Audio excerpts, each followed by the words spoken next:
Hello, here we go. It's Fiona Fernandez. We're going to do some crochet together. So we're going to start with a slip knot. So I always have my working yarn, which is the ball of yarn on one side of me, and I turn a loop over like that. So that's my tail. Have a long tail so you can sew it in, and then so that's over the top of the working yarn. Turn it over and push your working yarn up through the loop, and that way you end up with a slip knot. And we're going to do right-handed, so it'll be the working yarn over here that's doing the slip knot.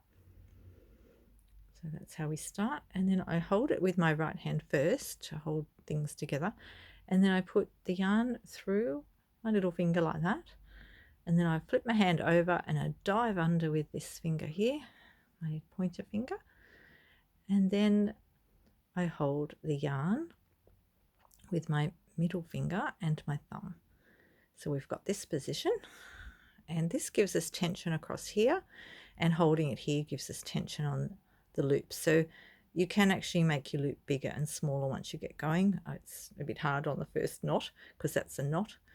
And so we start by holding our hook.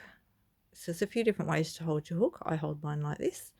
You can hold it with it out here or totally in your hand, whatever works. Some days I'm like this. I normally go left-handed, so I'm a bit clunky with my right hand.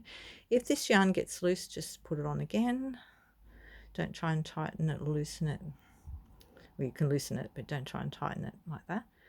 And then we just go, so keep your hook facing with your little hook part here down, and then we're going to go yarn over. So we're going from the front under the yarn, and the yarn comes over the hook, and then we pull it through our first one, and that's our first chain. You can see that, and it makes a little V. See the little V at the bottom? And that's how we count our chains. So that's number one. So just hold on to your yarn here, your tail, to keep that nice and tight. Yarn over.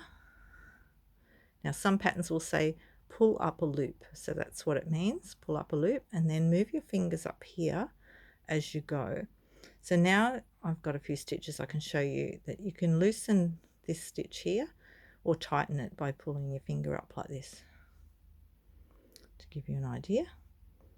So you want a nice even stitch, so we go yarn over and pull it through, get your stitch nice again, yarn over and pull it through. Oops, did I go through? Hang on.